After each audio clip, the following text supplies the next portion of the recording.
Hi, and welcome to Green Spoon Martyrs 2022 Year in Review and a little look at what maybe we're going to see in 2023 for the cannabis industry.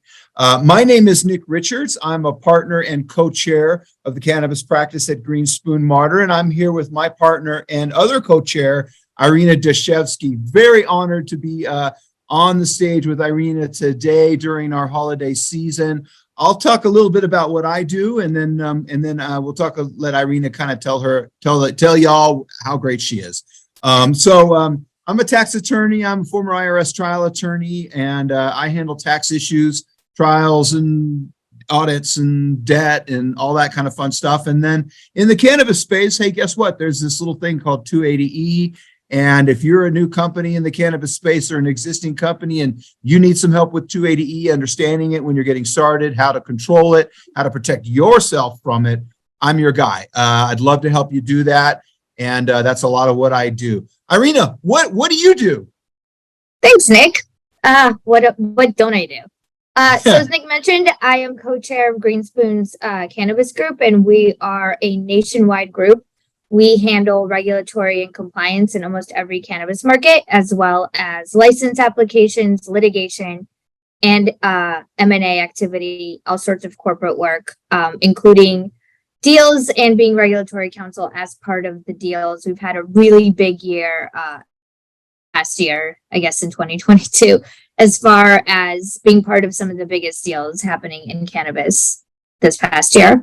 But as we all kind of know, there weren't that many of those because things are coming to a halt.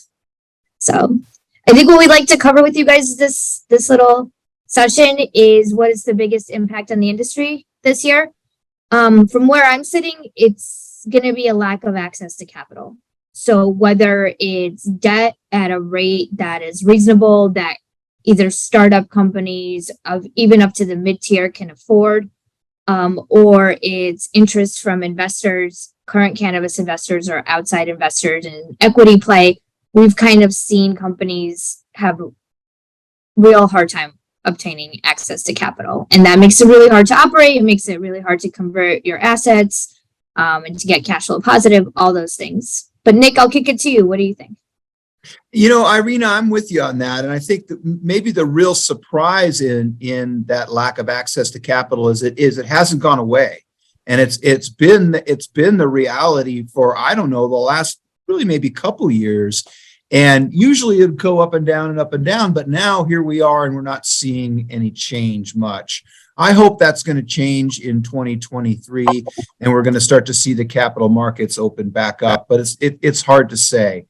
And a lot of that depends upon the state you're in. The capital markets are interested in some states, but not others. And, you know, that might shift. Two of the states that have not been looked at much are Colorado and California, but those are really the big legacy states. And there's a real opportunity there. I think we're going to start to see capital become more interested in the good deals that they can get in those two states. So we'll see. You're right, though. It translates into real hard times for the industry. And even if you're a company that isn't seeking capital, it still affects you in sort of a trickle down sense because it affects banks and affects everybody else and becomes hard to even get normal loans. So yeah, Irene, boy, I hope that's going to change. I think there's some great deals out there and there's some good companies for to be acquired. So hopefully people start seeing that. Agreed. Even with the publics, right? The price of stock generally has been so low. I think these are very undervalued at the time. So hopefully that peaks investor interest and things start to change. You know, I tend to think, and again, I don't like predicting these things. I'm not an expert, but I think we're close to the bottom, if not at the bottom. Yeah, I do too. So, you know, the big takeaway from 2022, I think everybody was sort of holding their breath, thinking that something would change at the federal level. And while we did get some exciting movement at the federal level with President Biden's announcement, both expunging records and sending a signal to consider descheduling cannabis, I think everyone in the industry was looking towards something like a safe banking potentially passing, particularly during lame duck. And unfortunately, it does not look like that's going to go down. So I think are one of those triggering mechanisms that could have been a catalyst to shift how the industry would have gone in this coming year. But because we don't have it, I see more of the status quo. What about you? Yeah, Irina, I think that's right. And it's hard to know where it's all going to go. I think the big reality is it's going to take time. I think the Biden administration could have descheduled cannabis on its own.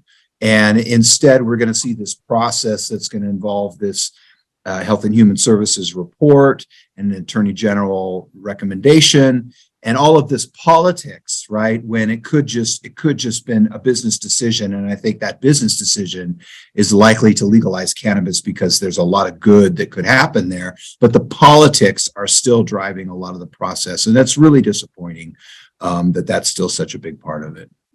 Right. And the politics are what drove the safe banking being taken out of the vehicle that it was part of.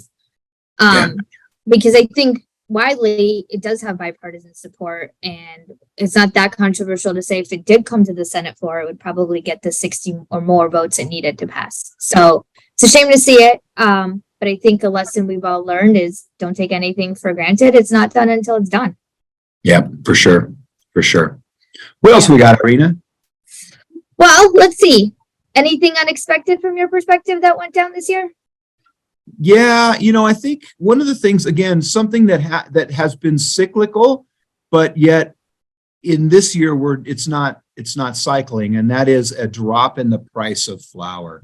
Irina, when cannabis was first legalized here in Colorado, I think it was about 2,600, 2,800, 3,200 a pound for real top shelf stuff.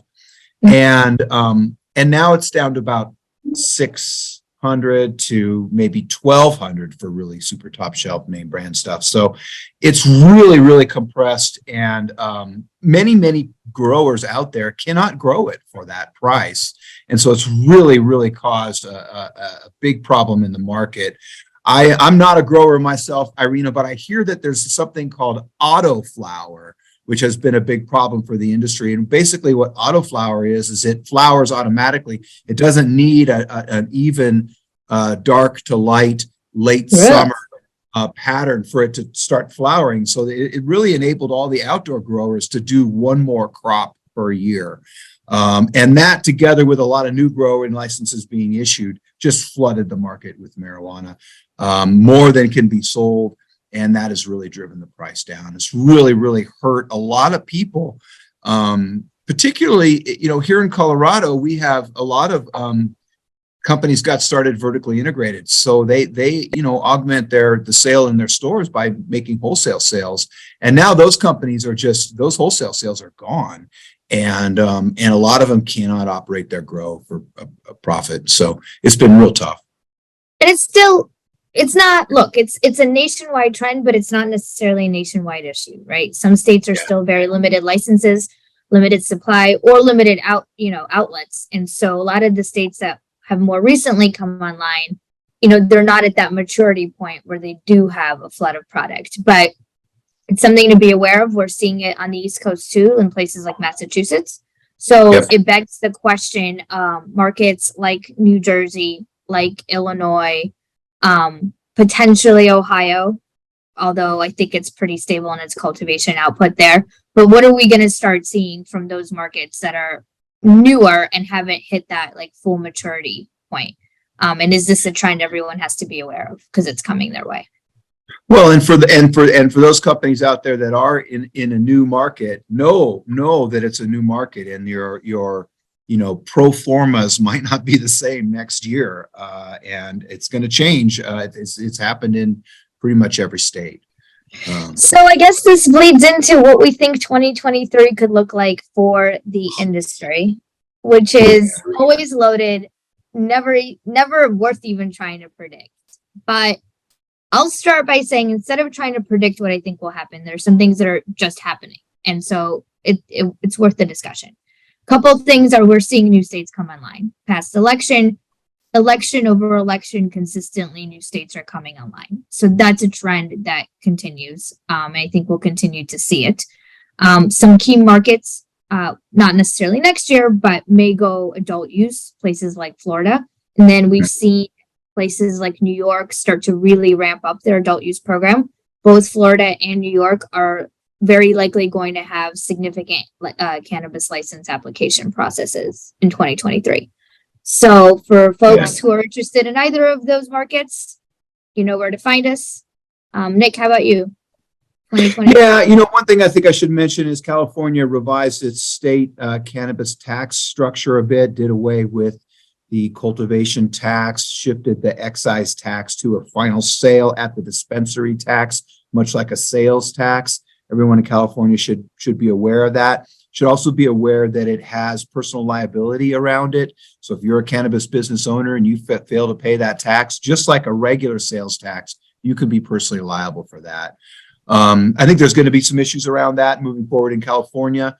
And there'll be some learning curves there as well for the industry. Gosh, Irina, I want to see an end to this bottom that we've been in. I think that the industry is going to start ticking up again, sort of late spring, I want to say. I think values are going to start going up. I think that the companies that can't survive are going to drop off, and we're going to kind of get out of this tough time a bit. And then, one thing that is interesting is that the Biden administration also did is it opened it up cannabis for testing. And so I think we're going to start to see some real scientific studies coming here from the United States, from some groups. I suppose perhaps it's a little bit early for a new business to come out with a study in the same year, but I think that's going to start to become more and more of our landscape as we move forward. And, we've got some nice clients that actually have that license. And I think there's some real advantages if you have that testing license. Yeah. And that really is R&D, which is expensive and cannot be taken by a cannabis company subject to 280E, but could be taken by a cannabis company that has a testing license. So opportunity there, I think, for the right companies. Yeah. I agree. And I think, you mentioned some are going to kind of bottom out. And I think for those who are there or around that spot, or investors that are participating in those companies, restructuring. And I don't mean that in the traditional sense, because you really can't avail yourself of the bankruptcy courts, given the federal legality of cannabis, but internal workouts, state kind of by state workouts, because a lot of that expensive debt is coming due and companies aren't going to be able to pay it. So, you've got to think about restructuring, or you're just shuttering the company. So, yeah. And on that note, we're helping a lot of companies deal with the tax liabilities that they frankly just can't pay anymore. And, there's some options there for those of you out there that have that problem. You need a somebody, if it's not me, somebody like me that is a tax professional that knows how to navigate that process. There's lots of traps for the unwary, as they say. But that is an option. And with the right team, you can get a little bit of a break on that 280E tax for a while to get yourself back on your feet. That's right. There are options and workouts and creative thinking that can be had to get everybody past this sort of tough point in the industry. So I think we remain a little bit optimistic here, right? You bet. Yeah. Optimism is our middle name around here. Green Spoon Optimism Murder. That's right. Okay, well, I think that's it for us. I hope everybody has a healthy and happy and wonderful new year. And we'll see you soon.